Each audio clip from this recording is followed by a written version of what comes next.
Hey, welcome to Click This, new video series I'm starting over here for Click Bliss.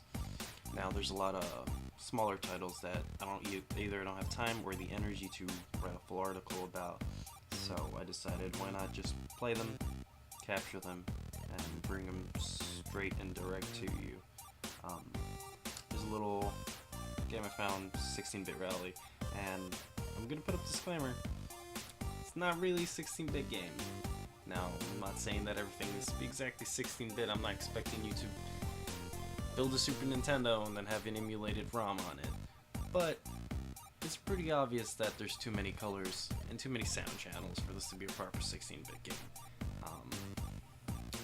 Kind of peeves me because a lot of people like to use 8-bit and 16-bit interchangeably because it plays with people's nostalgia and just is a replacement for retro-looking games, apparently, which kind of gets on my nerves. But aside from that, it's an alright game, so I'm just gonna get started here, and I'll talk a little bit more about that. So, it is a rally game, I guess.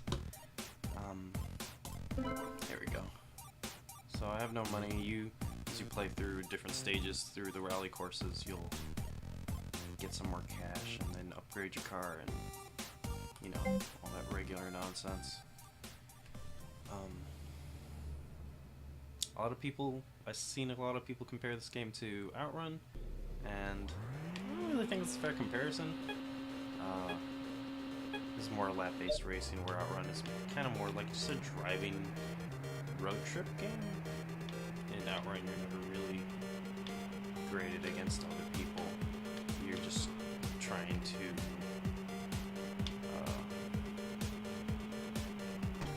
beat the clock, rather.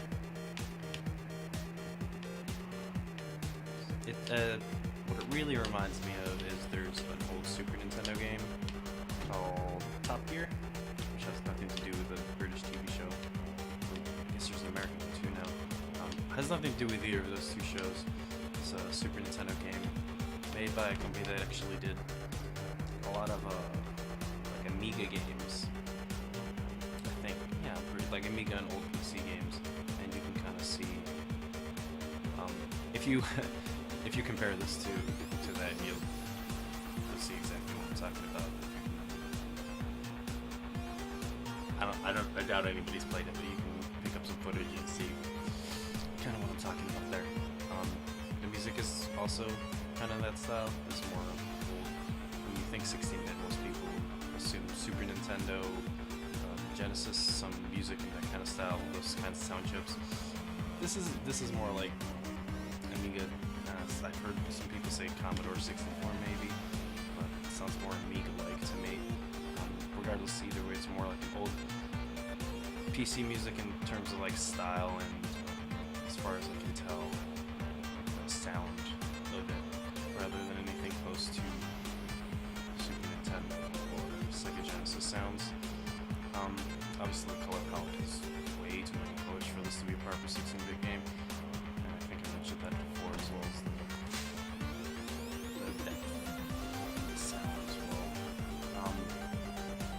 It does, regardless of that, does feel 16-bit, so it can, especially with all the sprite scaling and the use of the color bands on the floor to involve the movement. Since old 16-bit games, when there weren't really textured surfaces, just kind of sprites scaling in towards you, so a lot of times they would use banding on the color banding on the floor, alternating rows of colors, and lots of objects placed off in the distance to create that sense of movement.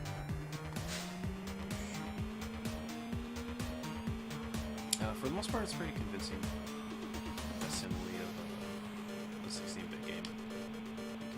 Especially with the Horizon 9s and the guys coming up to you, I did notice that there is, if you get close and bump them a little bit, it throws off the scaling, and scale properly. It looks pretty bad when it happens. You might not see it, but otherwise it's a pretty standard racing game. The rally will have, you know, one of these,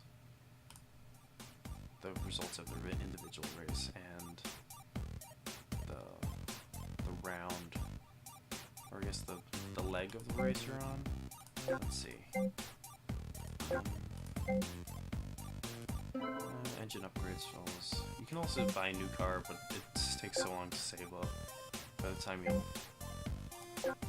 either you're just kind of like a play between crippling yourself for the next race by not buying nitrous or upgrades that you'll probably need, maybe not on this difficulty, but on the hard difficulties you'll definitely need to compete with everybody else.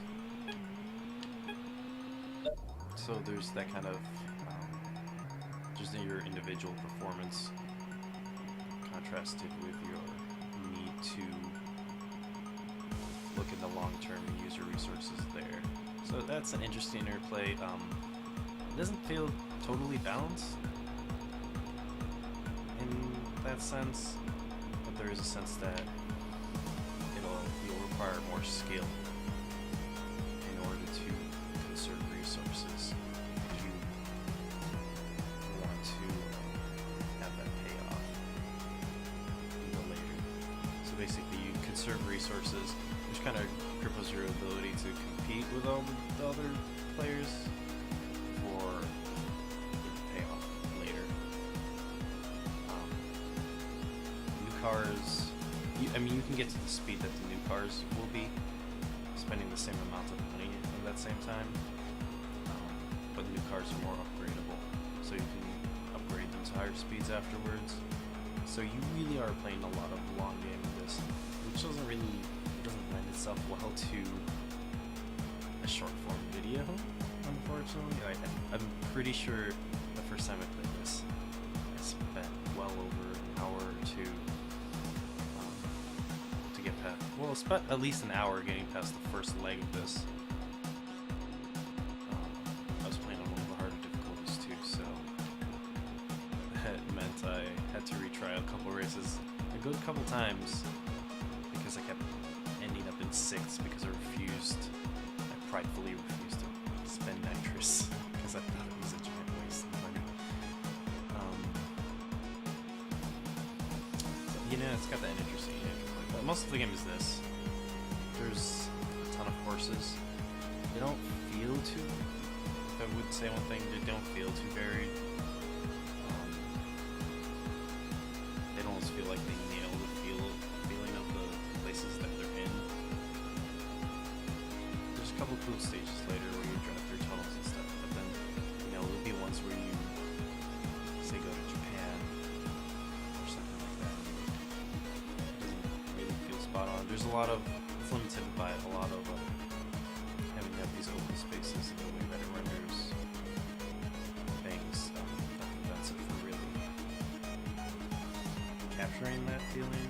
Because basically they're almost all wide open spaces. That doesn't really work for a more enclosed city feeling. You can't really capture the kind of corridors, sidewalks, and all that stuff. It doesn't really the format doesn't lend itself up all well.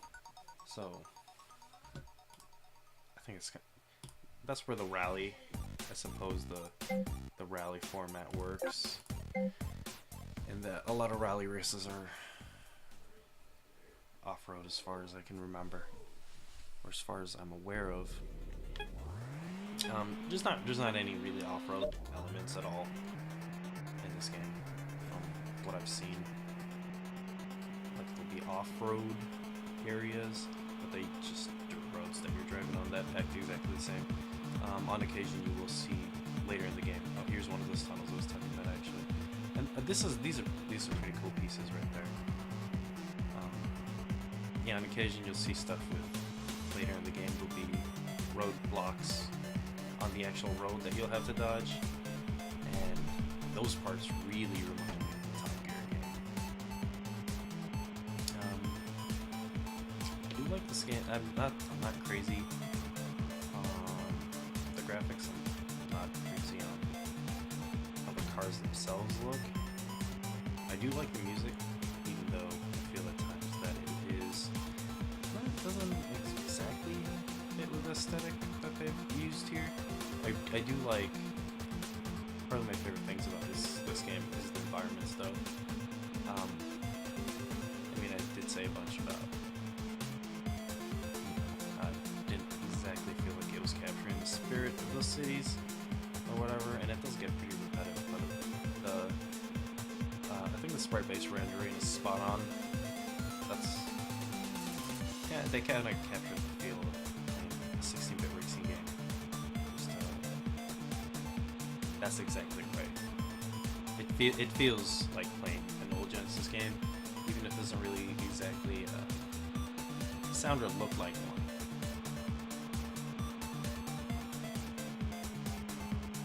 But the sprite-based scaling, the corners, the handling, it works. You'll also actually, this is one of those few games in the style that I felt like I've actually had to use the brake. You will have to turn into corners before you hit them. You will have to use the brake, especially once your car gets faster and once you get to the higher class cars. Then you'll definitely need to learn how to slow down for corners. So that's pretty interesting. Well, I got 5th there, which isn't too good. But that's, I think you get the idea there. But that's 16-bit Rally. It's $3. You can find on the itch.io store, or it's also, I believe, on the Apple App Store, so, check it out.